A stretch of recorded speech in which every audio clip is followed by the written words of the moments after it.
Hello again, and welcome back to Vampire the Masquerade Chapters. Right now we are on Prologue number 3, which is for Samuel Armstrong and Clan Ventrue. Samuel is a direct descendant of the Prince of Vancouver. Before being made into a vampire, Samuel was a rich lawyer, a job he kept even after the embrace as a form of cover. Seeing Montreal as a way to increase his dignitas, whichever, Samuel volunteered to move from Vancouver to Montreal to act as a mediator at the court of Martin Hilkers. To Samuel's dismay, over the years he has spent in town, he's learned how poorly the prince is managing his domain. Unwilling to be lumped with Hilkers in the eyes of local kindred, Samuel has begun to show the community just how a true Ventrue ought to act. This has led him to take on a more active hand in the issues arising from Hilkers' mismanagement, and he now spends his nights putting out the metaphorical fires that burn across Montreal. His tireless efforts have made Samuel Armstrong the person to see when a problem emerges, sometimes even before Elysium is called. He knows he's threading a dangerous line, but to Samuel, the reputation of his entire bloodline is at stake, and he will not sit back while an incompetent upstart ruins it for everyone. Thanks to his diplomacy and natural leadership skills, even the Anarchs are forced to admit Samuel is not like other Ventrue around here. So, Samuel, much like Harold, has 2 physical, 3 social, 2 physical, so 4 health, 3 social as opposed to Harold's 3 mental, and 2 mental as opposed to his 2 social. So we have 5 willpower as well. We've got some skill in, we're primarily skilled in social attributes. Let's see here. Samuel Armstrong. Montreal, 8:30 p.m. You're comfortably sitting in an old leather chair dating back to the Prohibition. You've earned this chair as a bonus during one of your latest transactions. You sip on a tall glass of blood and savor the taste, all the while typing one last email. The autumn rain pours and glides on your office window as your fingers briefly make contact with the keyboard. After pressing the send button, you immediately turn off your laptop, after which you read over the Prince of Montreal's latest letter one more time. Sir Armstrong, tonight you will receive a visit from 2 important members of our shared community.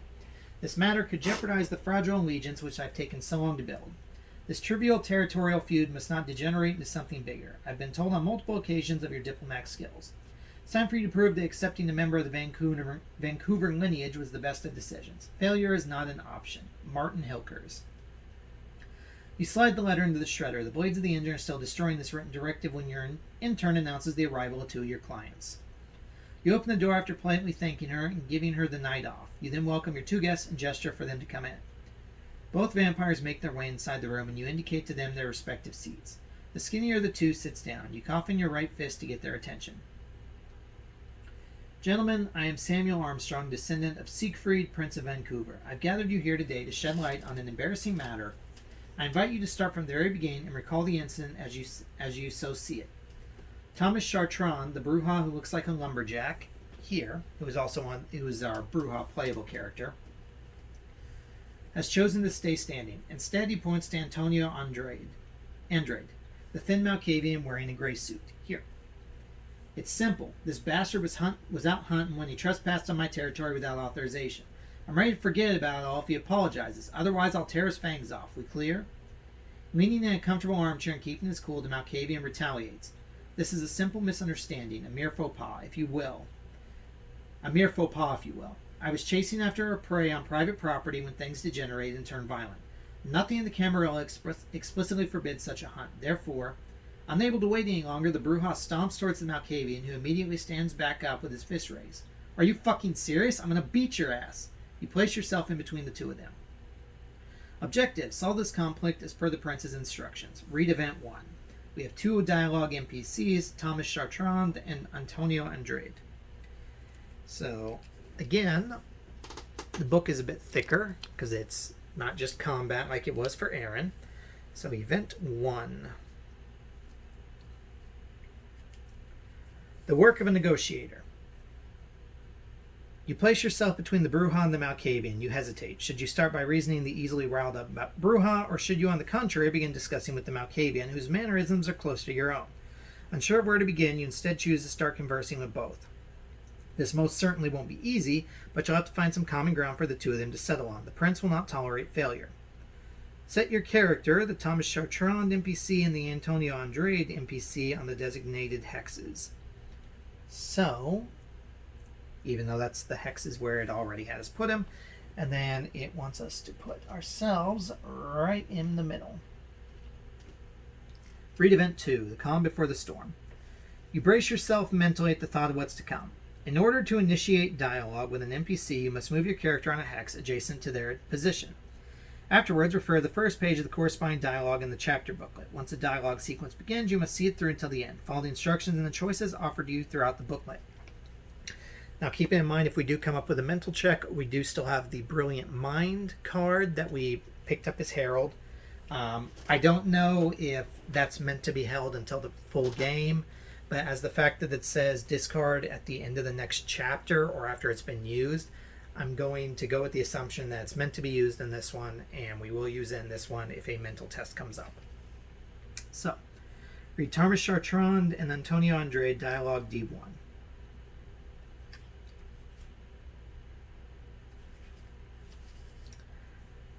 So it begins. The tension between the two vampires is already quite strong. By placing yourself in between them and trying to steer the conversation a certain way, you should be able to stay in control of the situation.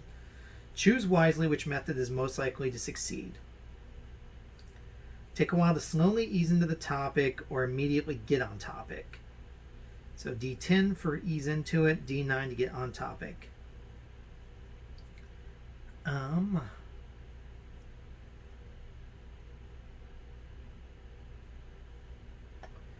The Brujah's already angry.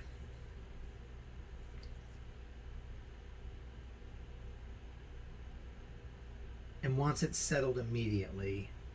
So I think we should get on topic, because Antonio's trying to play around with it, but I think getting to it is going to be important. So we're going to go to D9 to get on topic.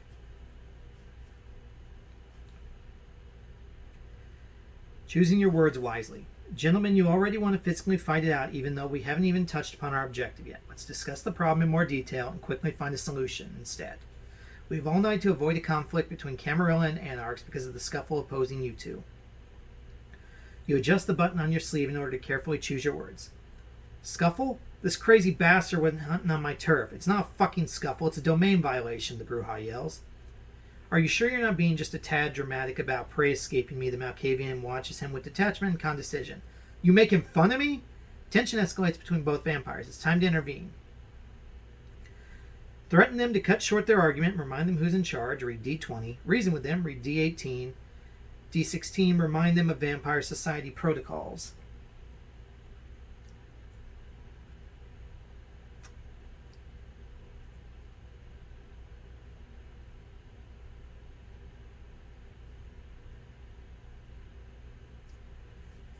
Do we have...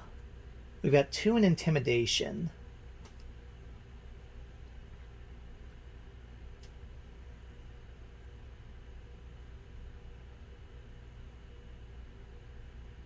Three in persuasion. I think we should try and reason with them. Plus, I don't think the Brujah will take it kindly if we start throwing our weight around, because typically that doesn't go well between Brujah and Ventrue. So we're going to reason with them. D18. A moment of wisdom. It's time to appeal to their reason in order to calm the situation. Just a minute, please. We're not governed by the beast. We're not Sabbat monsters who bare their fangs at the smallest offense. Our two societies cohabit relatively peacefully in Montreal, after all. We should strive to keep it that way, don't you agree? You hope you're convincing enough to reach them. Make a social plus persuasion check at difficulty 3. Well, because we have 3 persuasion, we've already got that, but there's nothing to indicate that Samuel is hungry, so we won't have any hunger dice. But we do have 3 dice to roll here, so...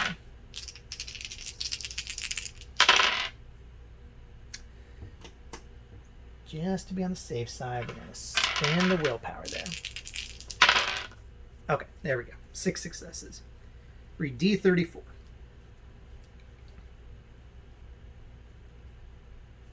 Keep the peace. You look at both vampires with a calm yet determined disposition. No need to remind you that Montreal was in the hands of Sabbat for quite some time. If we act like these feral vampire packs, we'll end up just like them, destroyed by the flames of the Inquisition and victim to a new Night of Ashes. The only thing protecting us from this are the traditions and a covert society equipped to guard us from such threats. You hope that reminding them of a common enemy will ease the tension. Make another social plus persuasion check, this time at difficulty 4.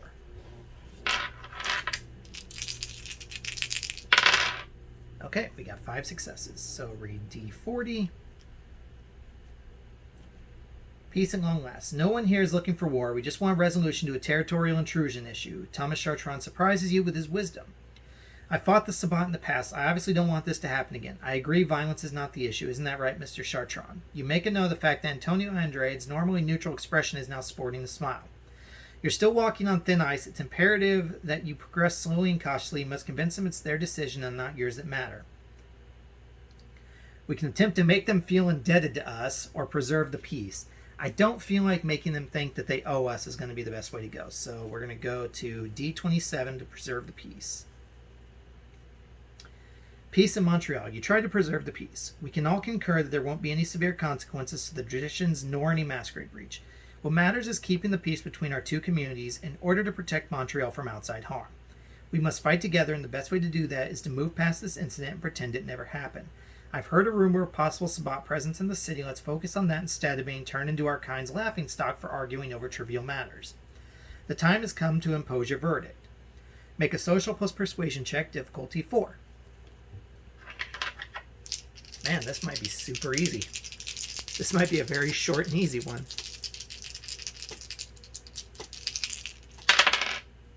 Okay, well, we got 4 successes. Read event E7.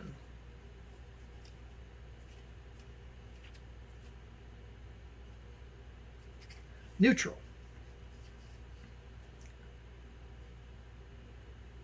The Brujah and the Malkavian have just left your office. You've accomplished your mission and preserved absolute neutrality. In other words, you saved Montreal from a potential war between the Anarch and the Camarilla. The prince, who's almost never available for anything, is unlikely to give you so much as a thank you gift, but at least you've accomplished your mission. In the end, you've only accomplished exactly what you were told to do. He'll probably ask for your help again, however, and that's a good start when it comes to establishing your new Montreal reputation. It's now time to think about going hunting. You won't have time to do it tomorrow as you've been summoned to an emergency in Elysium. The shady circumstances behind the disappearance of a group of artists is probably the cause. It's been a long time since similar events have occurred. Gain one boon, which you can use boon tokens when you gain them to purchase items between missions in the main game.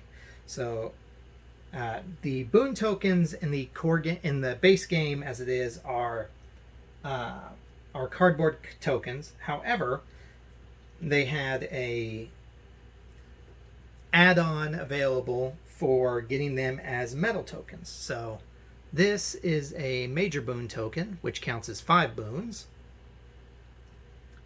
And this is a regular boon token, which counts as 1, if it'll focus. It's difficult to make out the detail, but like there's skulls in the center, and then engraved around them are the symbols of the clans. This is pretty cool. So we have our first boon token, which is typically shared by the entire coterie. So we gain 1 boon. And honestly, all things considered, that's a really good way for that to end between a Brujah and a Malkavian. Tonight the air is electrifying. A storm is brewing. The sheet of paper burning in your glass illuminates your face sporadically. Standing in front of the giant glass window of your office, you watch over downtown Montreal. Memories of these past few days' more eventful moments come back to you. It seems as though after departing your office, Thomas Chartrand felt the need to take out his nerves onto a couple of fellows who were hanging around his place. Luckily for you, this feud occurred on Anarch territory. These chaotic beings have no respect for anything, excluding the Masquerade at the very least. Despite this, you know full well that this anecdote has made its way back to your own ears. It will most definitely resurface elsewhere. This will likely tarnish your family's reputation. The status quo with the Anarchs is exasperating, but the prince's orders must be respected. The flame dies out, reminding you of the now incinerated letter's past content. You've been summoned to an emergency in Elysium tomorrow night. It's been a long time since events such as these have occurred. The first water droplets make their way upon the glass wall before you and slowly trickle down surface. You watch over the city assaulted by heavy rain one last time, then decide to go hunting for prey. Tomorrow night will be much too eventful for you to think about quenching your thirst. Reward: gain 1 XP each and take the Special Umbrella item card. So we got a boon, we got an item, and 1 XP. That's not... Oh, that is item cards. Okay, so...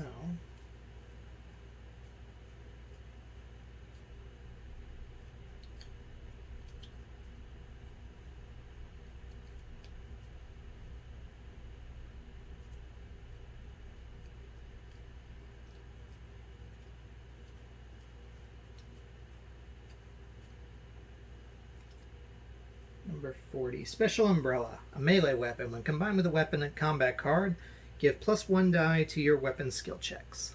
So that will join our kitchen knife.